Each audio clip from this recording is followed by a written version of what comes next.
როგორ ხდება პირობითად ტვინის გამოლაყება საზოგადოებისთვის პროპაგანდით, რომლის 90% რო ჩართოთ ქართული ტელევიზიები, ეს იქნება სახელმწიფო პროპაგანდისტული ტელევიზიები თუ ეს იქნება ოპოზიციურ პროპაგანდისტული ტელევიზიები, ორივე პროპაგანდისტულია მოგეხსენებათ და ზოგადად იმიტომაც გავს ეს ყველაფერი ცივომს, რომ სატელევიზიო სივრცე და საჯარო სივრცე დაკავებულია არა ვთქვათ რაღაცა როგორ გითხრათ ჩვეულებრივი ამბებით, საყოფაცხოვრებო ამბებით, რომ რაღაცა ეს არის გასაკეთებელი, ეს რეფორმაა ჩატარდა. რამდენი ხანია ზოგადად არ ყოფილა არანაირ რეფორმაზე საუბარი. არც ხელისუფლების მხრიდან რა რეფორმა ჩაატარა ბოლოს ქოცებმა. გიგონება იდეალურ ქვეყანაში ცხოვრობდეთ და არანაირი რეფორმა არ გვჭირდებოდეს 13 წლის განმავლობაში. ხო არანაირი რეფორმაზე, რეფორმის პროპაგანდირება არ მიდის იმაზე საუბარი, რომ მოდი ახლა ეს შევცვალოთ, ან გადასახადები დავაკლოთ, ან ეს გავაკეთოთ, ან ის გავაკეთოთ, ანუ საერთოდ არც მეორე მხარე არ საუბრობს არანაირი რეფორმის საჭიროებაზე. სად ნახეთ თქვათ მაგალითად რომელიმე სატელევიზიო ოპოზიციურ არხზე ვინმე რაღაცა პრობლემას ჭრიდეს და საუბრობდეს რომ რანაირი რეფორმა ჭირდება ამას.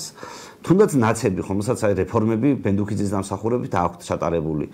სად გინახავს რომ მათ არხებზე რომელიმე რეფორმის საჭიროებაზე ან ავკარგიანობაზე საუბრობდნენ. სად გინახავთ პოლიტიკოსები რომლებიც ემზადებოდნენ იმისთვის რომ საუბრობდნენ აი რაღაცა ეს რეფორმა ახლა გასაკეთებელი, ჩვენ რო ვიყოთ ხელისუფლებაში ამ რეფორმას ასე გავაკეთებდით, აქამდენი ადამიანის დასაქმებას, ამდენ ეკონომიკურს დას გამოიწვევდა და ასე გამარტივდებოდა რაღაც პროცედურა, რაც როგორც წესი რეფორმების დამახასიათებელია.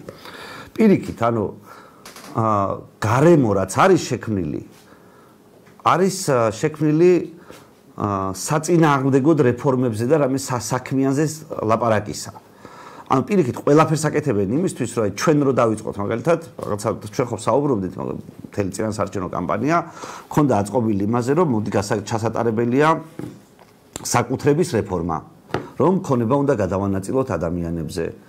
პირობითად ის რომ აი ერთი მერცხალი და გაზაფხულის მოსulis ამბავი როგორც არის, ჩვენმა საუბარმა ამ რეფორმასთან დაკავშირებითაც რელევანტურობა ვერ შეიძინა წინასაარჩევნოთ, იმიტომ რომ ამ რაღაცა პროპაგანდისტული საშუალებებით ხალხს შეესივნენ, ანუ აი მონღოლებივით შეესივნენ და ერთის მხრივ შეაშინეს ხალხი იმითი, რომ ჩელიაბინსკში გავიღვიძებდით და მეორე მხრივ შეაშინეს იმითი, რომ ნაცები ბრუნდებოდნენ.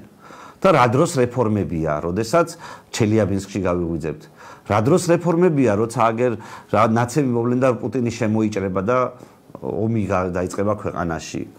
რა დროს რაღაცა სიახლეებზე და ცვლილებებზე საუბარია, მაშინ როცა და მილიონ რაღაცა არგუმენტს იტყვი ამისთვის.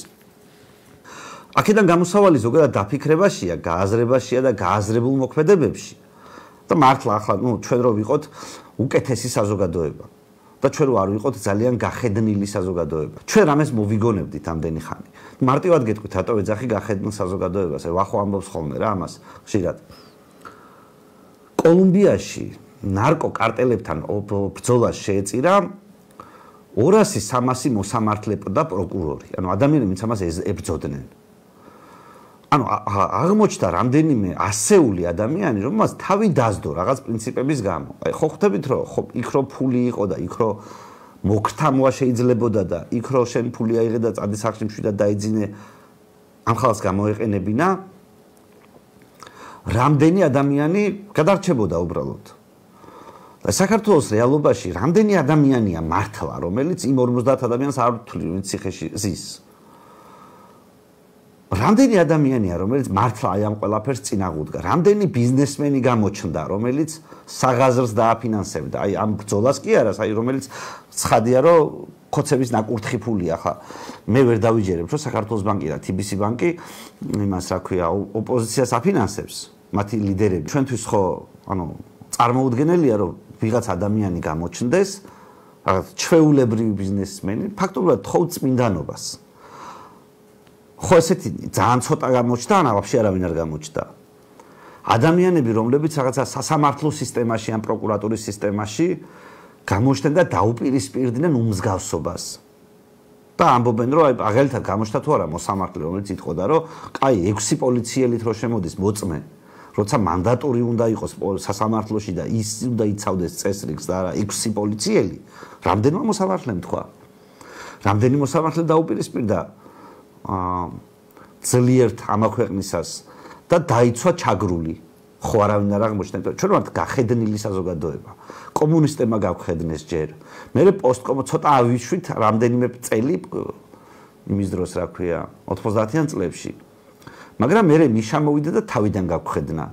და ეს გახედნილი მთელი ეს სისტემა ჩაიბარა ქოცებმა და მოაჯდნენ თვითონ და მათი მეშვეობით დანარჩენ საზოგადოებას ხედნიან. იმისთვის რომ ვიღაც საზოგადოებაში ერთეულებმა შეიძლება გამოიღვიძონ ეს გააპროტესტონ, ამისთვის აყავთ აგერ თავიანთი მოსყიდული ოპოზიციონერები. რომ და ან უგონოები, ანუ აი იქ ორი რაღაცაა, თავში მოსყიდულები, დანარჩენი უგონოები ქვემოთ.